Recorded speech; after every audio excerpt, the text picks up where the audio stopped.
Hey, it's Schmidt. It's episode 3 of the Average Joe Sports Show, and plenty to get into. The quarterback situation, Nebraska v. La Tech, and, of course, the weekend of college football, the games of the year, maybe already in week 4, as we get rolling again with the Average Joe Sports Show.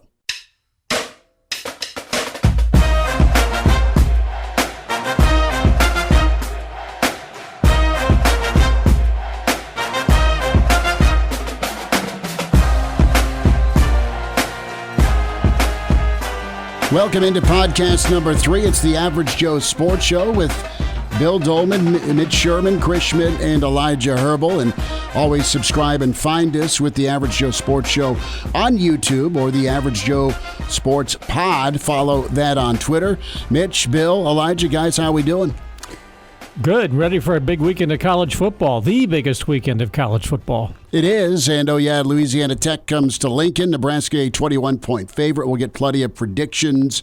The theme is stay tuned, right? Stay tuned, Mitch, with the quarterback discussion. Yeah, all through the week, they've kept the suspense going. I feel like it's been intentional and kind of back and forth with good cop, bad cop. And Matt Rule starting out the week on Monday talking about how he wasn't going to make an announcement, and then we heard that Jeff Sims had practiced at the beginning of the week. Marcus Satterfield said on Wednesday that Jeff Sims was 50 to 55% of the snaps, which I found strange. Like, why not just say 50%? I felt like the 55 was in there for a reason to get people thinking, maybe Sonny Cumbie thinking a little bit. And Matt Rule mentioned also in the middle of the week that Jeff was not full speed. Then on Thursday, in his last media availability before kickoff, Rule said he is close to 100% now. So also saying that he has no problem taking the decision down to the wire and not letting the quarterbacks know until just before kickoff, because he likes to prepare them for life as he coaches them in football too. So maybe some gamesmanship. I don't think Nebraska minds doing that at all and getting whatever edge it might provide to keep Louisiana Tech guessing, if at all. But I think we're going to see both guys. That's the bottom line. Keep Louisiana Tech guessing or keep Michigan guessing? Right. Both.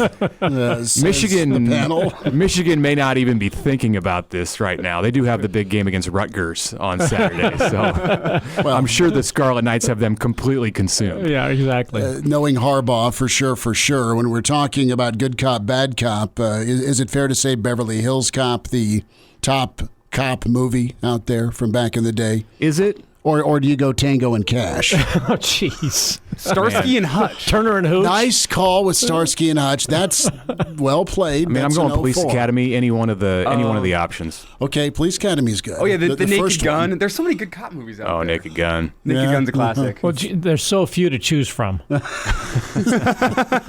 on. Well, I'm going to go old school and say, give me Beverly Hills Cop. That's there. I like the Starsky and Hutch take, and yes, Police Academy is well played, as long as you don't listen to what's his name? Help me out here. You're on an island, bro. No, not Lassard. The old guy who drove the golf cart around and ran into about every other tree.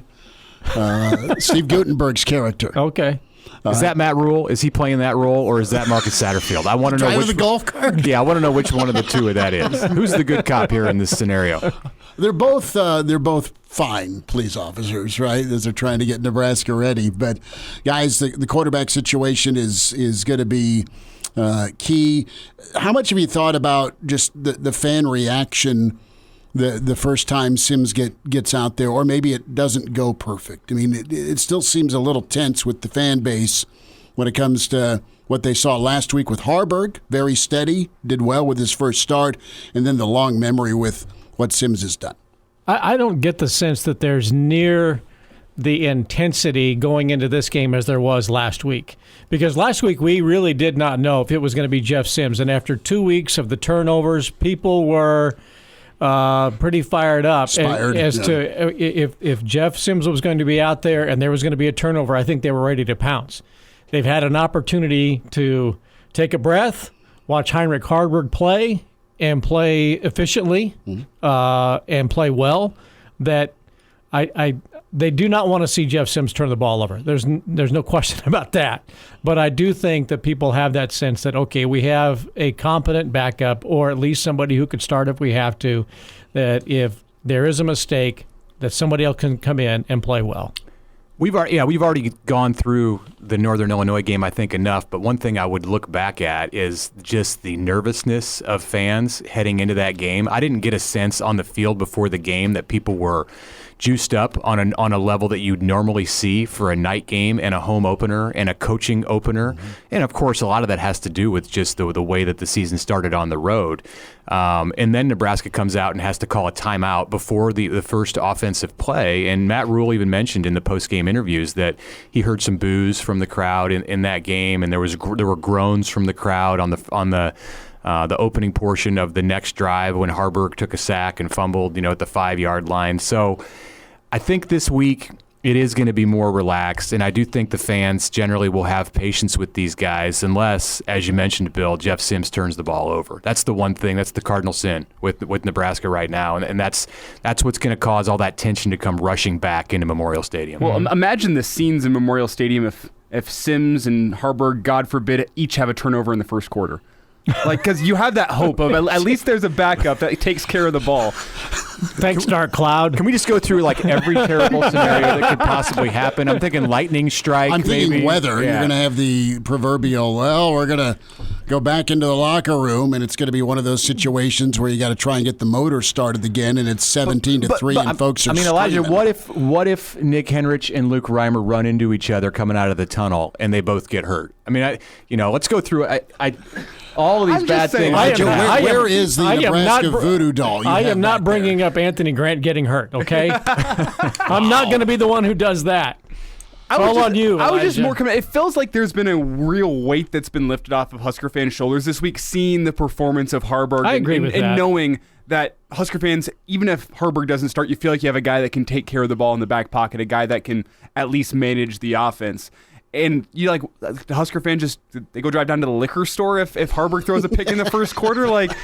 That's that kind of that sign it's going to be a long season. We haven't seen much from Harburg on this season, so I guess my concern is that Husker fans have gotten ahead of themselves with Harburg's 1-week performance against Northern Illinois in front of a crowd that, eventually did get juiced up as they saw the Husker performance and they saw how Harburg was leading that offense. That crowd got into it as the game went on, and I feel like the air could be sucked out of the room very quickly against Louisiana Tech should anything go wrong, God forbid. The stabilizing force that will keep that hand from shaking is the Nebraska defense. And what Tony White's got, that is your solid gold if you're Nebraska. That's a defense that's going to get Nebraska to a bowl game. I'm convinced with that. And again, I do not think... Let's put money down on it. We've talked before. I don't think the Big Ten is as formidable as everybody thought it was going to be, especially with what's going on at Michigan State. Illinois did not look good at Kansas. Purdue's got a new head coach. Iowa's going to be a rivalry game at the end of the season. There are a lot of winnable games out there for Nebraska with the defense if it continues to play the way it has. Outside of the final 5 minutes of the Minnesota game. That was problematic, but I think that's a defense that's going to get them into the postseason. They're fun, and folks are feeling confident about the defense. They like the sheer numbers and options you have defensively, and you've got Nash and you have Ty Robinson, but just you've got a different body type, it almost feels like, and agility level with about 3 or 4 guys in that front seven. The question that I posed and what I published on Friday on The Athletic is, can Nebraska play complementary football with a defense and an offense that are separated by such a large gap in terms of their productivity and progress early in the season? I think the offense is going to have to do something to close that gap because we have a good feeling that this defense is going to continue to improve, and it's been a hot start. But, Matt Rule says he wants complementary football. This is not, his quote, this is not a spread offense team where it doesn't matter what you do on one side of the ball versus the other. It matters with these guys. And right now, there's a pretty big gap. So that's maybe my biggest question when I hear you say that you think this defense can take them to a bowl game. I want to know, is the offense going to hold up their end of the bargain? I think they'll get better as the year goes on. You have Bill, if Grant stays healthy, and that not my fault. That offensive line, we don't know what they can become yet because Teddy P's the big part of that, and I think that helps the rest of the line. And quite honestly, once you settle on a quarterback, either the guy you brought in gets confident and plays like you hope he can, or you go back to Harburg. He can manage and also grow in ability and confidence. Key for me is going to be what do they do throwing the football, because it's going to be a situation where you don't have a line you can just line up and get 4 or 5 a carry, even in the fourth quarter against some of these defenses they face, unless there is some threat of a passing game. I love what they have in Fedoni. I like Borkacher, and I think Kim.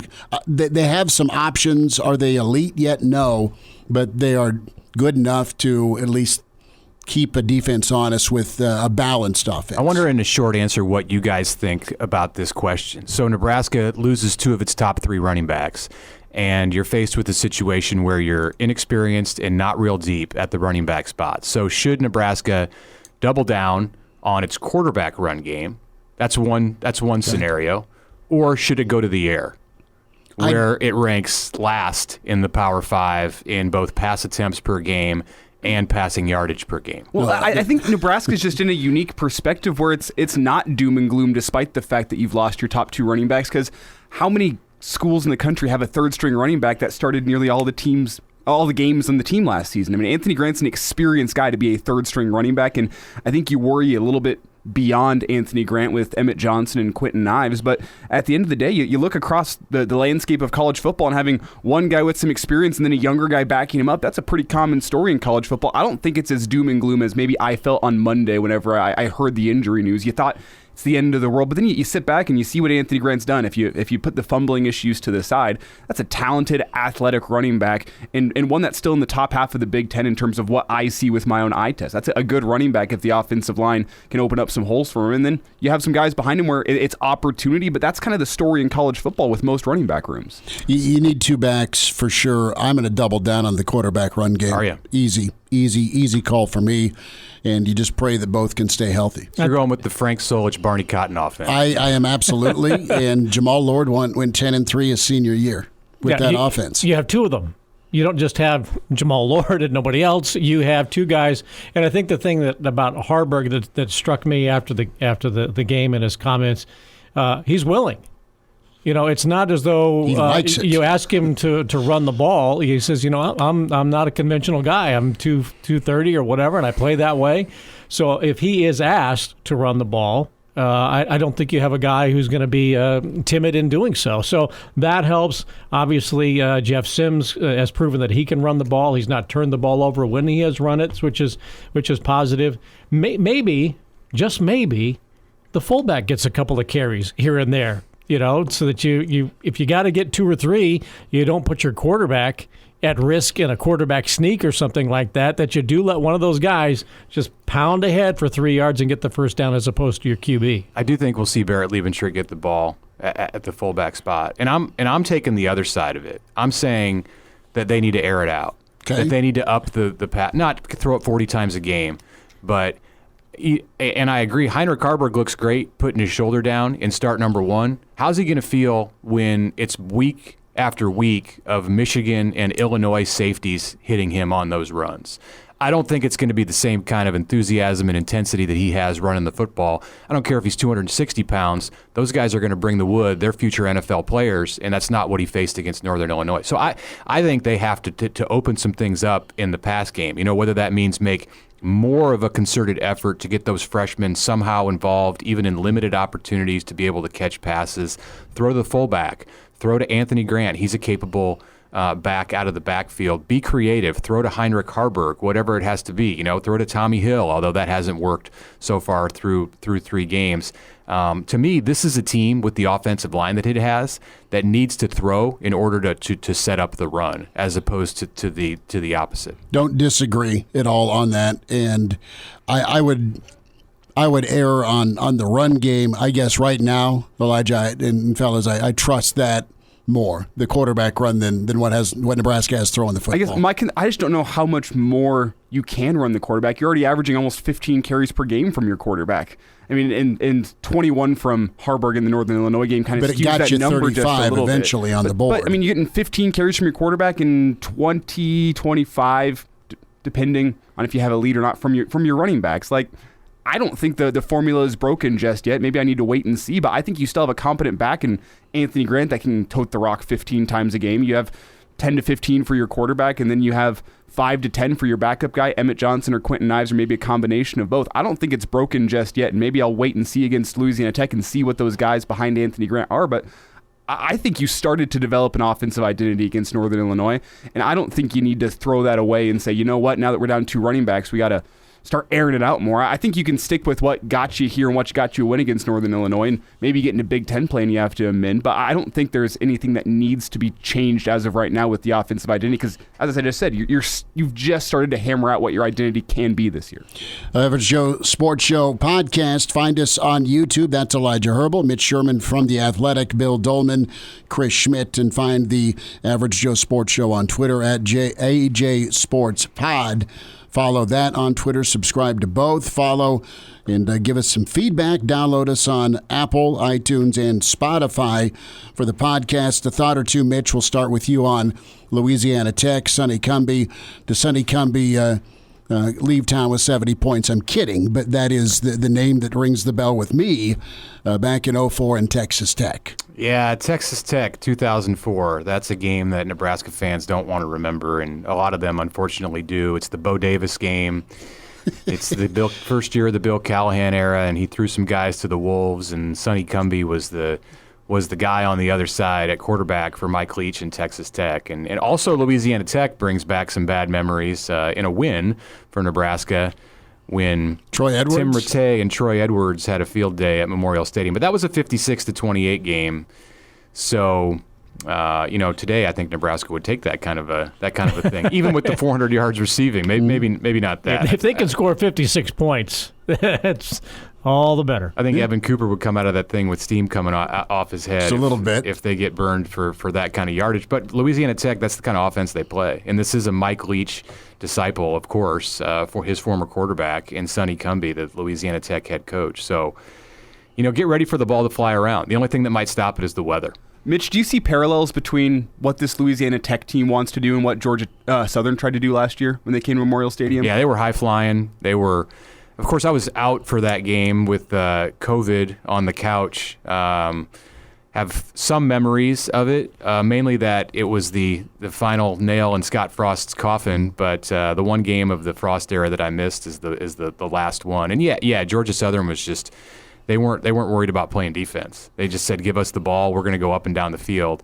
And I don't know that that's Louisiana Tech. I think Louisiana Tech is intent on trying to play some defense, and Georgia Southern just wanted to outscore anyone. Well, and I don't think that Louisiana Tech can approach it like Georgia Southern did and say, well, this is a defense that we can, go through, go over, and go around all we want. That's just, if you look at this Nebraska defense, as we've talked about already, for the first 3 games, it has proven that it's formidable, and its secondary will fly around, and there will be pressure on the quarterback, and I think Nebraska's defense will be relentless. I don't think you're going to be able to see Louisiana Tech generate any kind of consistency offensively, just because I think that defense is so disruptive. Really interesting final thing from Rule on Thursday. He told the players this week to remember what it felt like when they practiced on Wednesday last year before the Georgia Southern game. So he's not talking to everybody in the locker room. Jeff Sims wasn't there, MJ Sherman wasn't there, but there are a lot of players who were. And my Rule has really embraced this whole idea since the end of the Minnesota game when he went a different direction about fixing the mentality that cost Nebraska games under the previous coaching staff. And he went as far as to say, remember how you practiced on that Wednesday before Georgia Southern, and let's go to great lengths this week not to repeat that. It's interesting that he does say, I'm not going to talk about the past and what was done before I got here. I'm about moving forward and what we're trying to do here. But then he will go back to the past to bring in cards like that, or as he did, and you mentioned it, Mitch, on the show earlier this week, bringing up the past defensive coaches who coached this current defense as well as it did. But I'm not going to talk about the past. I do want to bring that up. Yeah, it's an interesting evolution. And just having to recognize that this is not a program that is only impacted by the 3 games that involve Matt Rule. There's a lot of PTSD in that locker room, for sure. Mm-hmm. Absolutely, with the fan base. And he can pick his spots, and I'm fine with it. Going back to your point about highlighting the former coaches, giving them praise, and he's been complimentary, and he says we, so he's including everybody that's wore a red hat on the sideline the last 2 decades. But from a player standpoint, that's a great button to push because, it was you're going into that Georgia Southern game, and it's a situation where you're trying to come back, and this whole locker room, not all of them, but a majority of them you're leaning on this year, all they've done is felt pressure since they've got here. And he probably watched that practice too. If he told those guys to watch the Wednesday practice, he's gone back and watched it too. And he's mentioned that he watched practices from 2022. So I bet he saw it on tape and thought, well, that would tell you something, the way that practice went. And I wonder what impact that has had on those players who weren't here. What kind of accountability does that trigger them? If he's talking to the ones who were here last year at those practices, what accountability does that stir on the outside of those guys who are new? And what accountability do they feel like? Oh man, we don't want those guys our teammates to have to go through that again. Yeah. And maybe they're noticing that there's a little more intensity, in practice. Like, wow, these guys really don't want to replicate what happened last year. So they maybe they're understanding it tangentially. Yeah, it's interesting. It's a fine line to walk, and I can equate it to myself being a accomplished youth baseball coach, where we might have one new player from the previous year or 2 new players. And I kind of try to avoid talking to the kids about previous years because not everybody was there. So it's a fine line to walk. And, Matt Rule, he doesn't want to leave those guys out. There's these transfers and these freshmen who were on this team. And if he's speaking only to the players who experienced that Georgia Southern week, these guys, they can go read a book or something during that time. So it's a fine line to walk. I think you have to really pick your moments when you bring up the past. But don't ignore it. No, don't ignore it. And the last thought here on Louisiana Tech before we get into some weekend picks for the college football schedule is that front 7 of Louisiana Tech. I think it's another opportunity, get right-wise, for that offensive line. Louisiana Tech's fast. They're going to try and be physical, but they're not big. And I think Nebraska's offensive line, they have one guy in that starting front 7 that goes about 3 bills. And if you're Nebraska, you line up and you play rugby scrum. You just hammer away. Yeah, both sides of the line favor Nebraska. But the problem is if Louisiana Tech starts to get some of that speed loose, then it can be a big issue for Nebraska, especially in the pass protection game without Irvin and Johnson. There's a real concern, and you could see it in the face of Marcus Satterfield and hear it in the way that Matt Rule talked on Thursday about putting a freshman running back in there, redshirt freshman, true freshman, that's Emmett Johnson and Quentin Ives, and asking them to pass pro when Louisiana Tech's coming with blitzes and things like that. They may not bull rush Nebraska and get to the quarterback that way, but they're going to try to throw some looks at Nebraska that confuses those young running backs in pass pro. So want to see how Nebraska handles that. On the other side, Nebraska's going to do the same, pin their ears back, and this is an opportunity to really get after Louisiana Tech and get in the backfield. Louisiana Tech is susceptible to pass pressure on the QB, and I think Nebraska will have some sacks. Do they get after him with just 4? That's the question. That's another step he's touched on wanting to see defensively. Can Nebraska not have to always bring pressure? Can you get there with 4? Big question. And that's why I think this is such a good tune-up game opportunity for Nebraska. It's the reason you pay the big bucks for these schools to come to town. It's a game that is going to challenge you in some ways. And as Mitch said, the speed of that front 7 is probably where I'm most concerned with what we've seen from the offensive line. Not only just this year, but also in recent years. It's been a lot of speed rush issues off the edge that have really caused Nebraska some troubles. And I mean, what offensive lineman, what offensive tackle isn't going to struggle with the speed rush? That's a tough one always. But can Nebraska show that they are a little bit better in that pass protection side of things? And then defensively, as you kind of laid out, Schmidt, can they get pressure by just bringing 4? Because that wasn't the story against Colorado and Minnesota necessarily. It's usually bringing 5 or 6 whenever you got your pressure. Can you start getting pressure with 4? That's something that you're going to need as the Big Ten season moves on. You run into some teams that do scare you a little bit more through the air, and Colorado obviously is a team that scares you through the air, but you saw how that game went in the second half whenever Colorado started making some adjustments and Nebraska started getting tired. Bill, you run at speed. That's one way to handle it.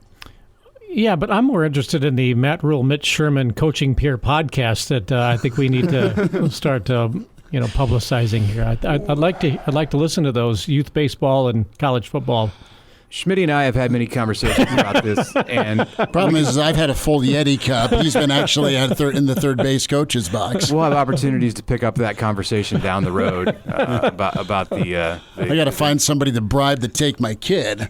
So, love you, Junior. Speed kills. Okay. Anyway, moving on. Well, this is the Average Joe Sports Show podcast, episode 3. Subscribe and find us on YouTube. Can watch the show that way. Apple, iTunes, or Spotify to download the audio. And give us a follow on Twitter. The Average Joe Sports Show pod at AJ Sports Pod is the handle on Twitter. Mitch Sherman from The Athletic. Bill Doleman, longtime Nebraska aficionado. Elijah Herbel. Chris Schmidt. Guys, what a weekend of college football. And you've got a lot of ball games to put your feet up and watch as you get ready for Nebraska, Louisiana Tech at 2:30. Nebraska, Louisiana Tech, not one of the featured 2:30 games. But, man, Clemson, Florida State, Colorado, Oregon, UCLA, Utah. Pac-12 is loaded this weekend. Ole Miss, Bama, and some Big Ten love at night with Iowa, Penn State, and then Ohio State, Notre Dame. I want to start off with it has been the month of prime, and go Oregon, Colorado real quick. That line's pretty crazy. It's 3 touchdowns in favor of Oregon, Mitch. And I think Colorado loses, but I think they stay in it. They stay competitive. Oregon's super talented. They have a defensive edge. Offensively, both teams are pretty similar.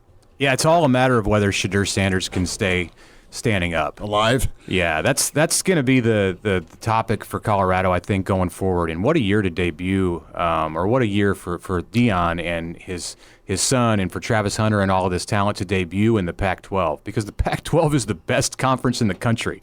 I'll say it. It is the best. You could make a lineup of games that would be attractive to watch nationally just out of Pac-12 games this weekend.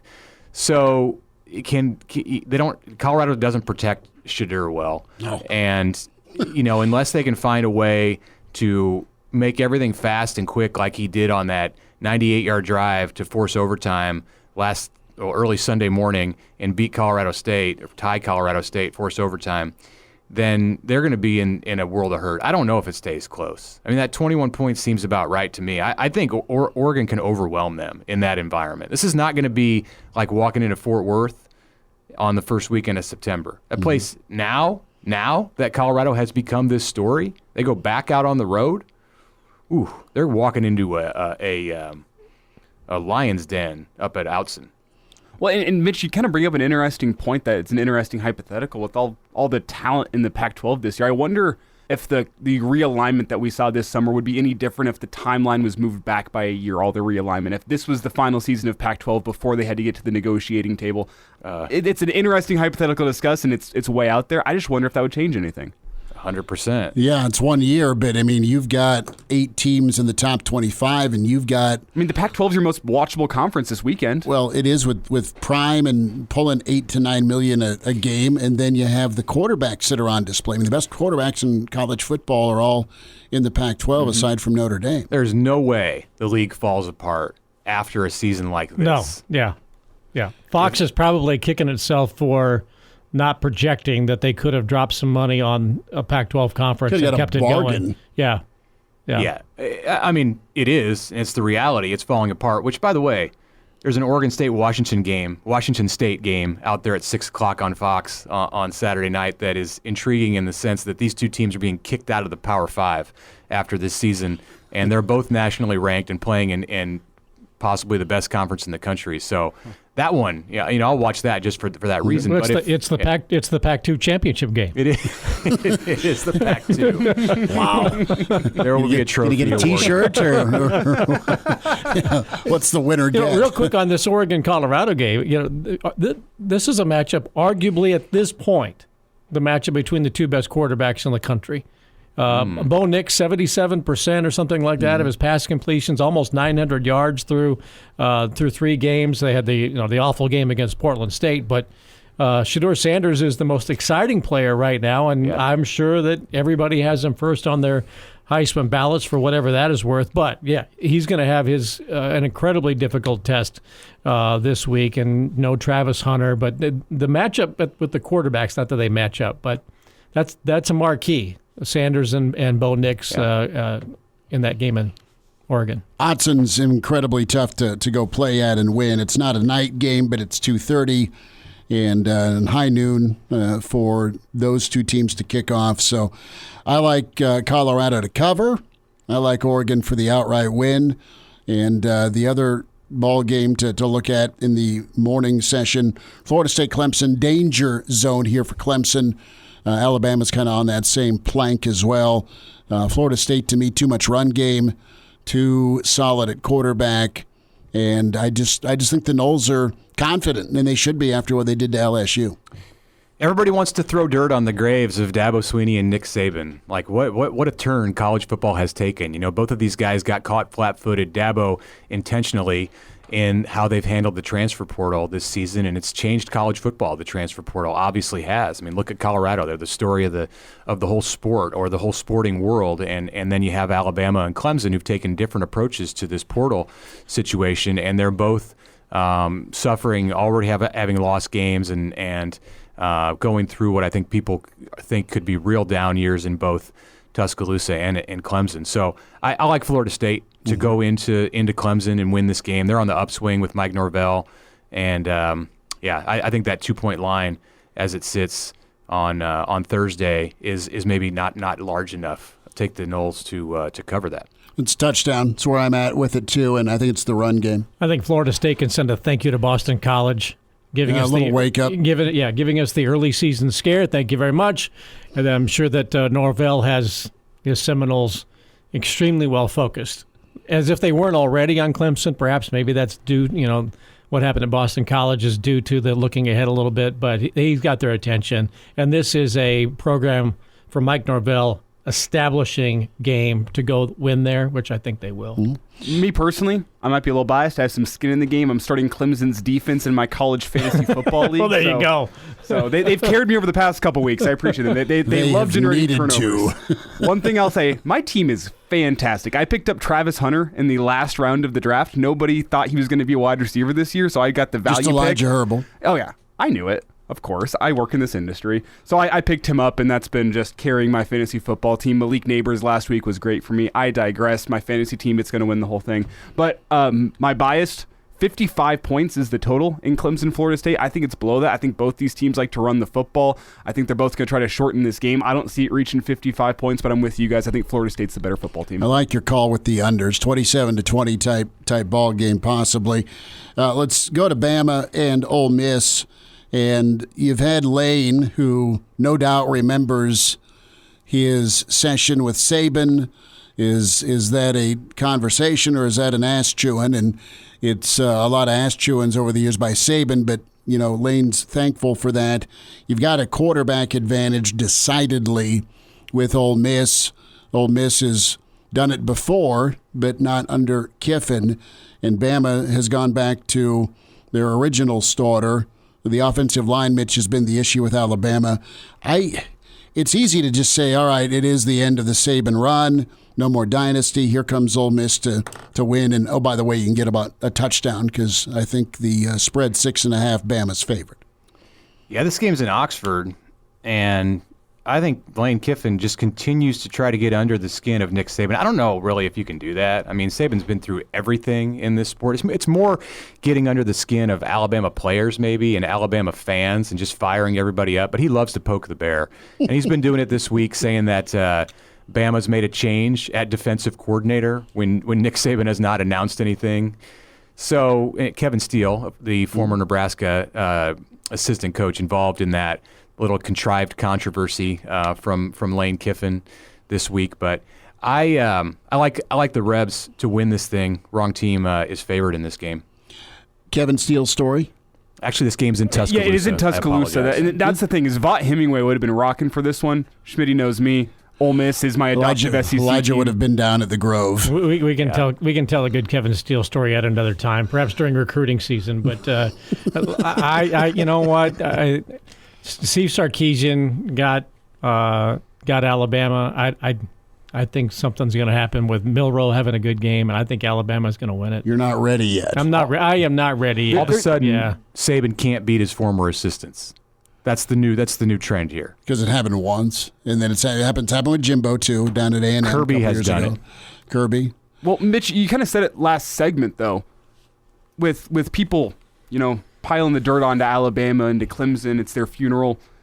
If there's anyone in college football I think can get their team ready in a week like that and to use it as motivation, it's probably Nick Saban. I have advantage Bama in this one just because you've had people in the national media, Bama's soft. What happened to the physical Bama I used to know? I think Nick Saban's going to have this team ready to go. And I think if there's any team that they can play that's top 25 ranked from the SEC that isn't going to take advantage of the physical side of the game that Bama might be a little bit lacking, it's Ole Miss. I don't see them taking advantage of that physicality. I think this is a fun game. It's probably my game of the day in terms of if you're a neutral watching this one. I think this one's going to be fantastic, but I think it's advantage Bama. All right, real quick, Mitch and Bill, we'll get your take on this. Ohio State, Notre Dame. Mitch, what happens there? Bill, your thoughts on Iowa, Penn State?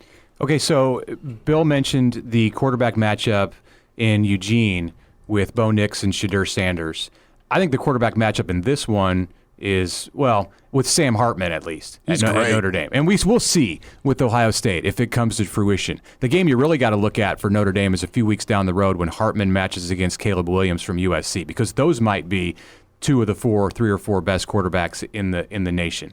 And Ohio State's not going to take lightly to having its quarterbacks placed on a different level than where everyone else is nationally. For as long as we've been watching Ryan Day as an offensive mind, he's had one of the best quarterbacks in the country. And this week, it's on the other foot. Check out Sam Hartman's stats. He's 13 touchdowns, 0 interceptions through 3 games for the Irish, 4 games for the Irish. I like Notre Dame in this one. Ohio State is favored. I'm just seeing now as I look at my screen here. 3, I think. Isn't it? Notre Dame and people should check out Pete Sampson, my colleague at The Athletic, wrote an incredible story about Notre Dame and Notre Dame Stadium and how it's been taken over in the past. Nebraska 2000 featured prominently in that article, and that's the fear in South Bend this week, is that Ohio State's going to come in and take over that stadium. I don't think so. I think Notre Dame's got something good going this year, and the fans, however many there are for the Irish, are going to be louder than their visitors. That's exactly what I think is the factor in this game. I think Hartman's great, but if there's more silver, gray, than gold in green, I sends think, a message. I do. I think if Ohio State overwhelms the crowd and takes the crowd out of it, I think Ohio State wins on the road. But I think it's all set up for Hartman to have an incredible game and for Notre Dame to win that. The game you gave me, what was it, Iowa against Penn State? Mm-hmm. I think Penn State is for real. People aren't talking about them as much among the elite teams. They're talking more about the demise of maybe Alabama and Clemson. But I think by far this is James Franklin's best team, best team in the Big Ten. College football playoff caliber team, and I have a feeling they might roll big and make a statement against Iowa. Quickly on Penn State, I think that's the best offensive line in the Big Ten. And in the Big Ten, that really means something. That offensive line is phenomenal. They have a two-headed monster at running back. Drew Aller had a bad game last week, and they still rolled over Illinois. Illinois, not as good as they were last year. I think that Penn State team, to your point, Bill, is 100% legit. And I think as of right now, from the outside looking in, I think Penn State's your team to beat in the Big Ten. People talk about Michigan a lot. Michigan hasn't been tested. Penn State, that is a good team from what I've seen thus far, and I think they're for real. Going to be a bad day for Brian Ferentz if the Hawkeyes walk out of there having scored 7 points or fewer. Yeah, it will be. And with Penn State's defense, Let's go to the tote board. Remember the last time they played, it was 6-4. There's a 2-run triple, a pinch hit, and 6-4 games. have a special place in the history of college football. And especially in Iowa City. Elijah, you're going to keep an eye on as we say goodbye with Kansas BYU. I'm interested in Coach Leipold and BYU, and their roster is going to roll in, and that should be a pretty physical matchup. See, the problem with the Kansas BYU game is it's going to be tough for us to follow watching Nebraska and Louisiana Tech. I'm interested in it. I wish I could sit down and watch it more than I probably will because, again, I like Leipold. I like Kansas. I like that story. I think if you got 2 3-0 teams battling out in that 2:30 slot, that should be a good game. Another one for a neutral. That one might not get the national attention, but I think that one's going to be a game that comes down to the wire. And Kansas, favored by 9.5. I think that's a little bit high. But when was the last time you could say that? Kansas being favored by almost double digits. It's almost strange to say. It's the Leipold factor. Mitch Sherman, Bill Doleman, Elijah Herbel, Chris Schmidt. That'll do it for the 3rd episode of the Average Joe Sports Show. Find us on Twitter at AJ Sports Pod and subscribe. Give us a follow on YouTube with the Average Joe Sports Show, Apple, iTunes, and Spotify. We'll talk to you next week as we get ready for Michigan.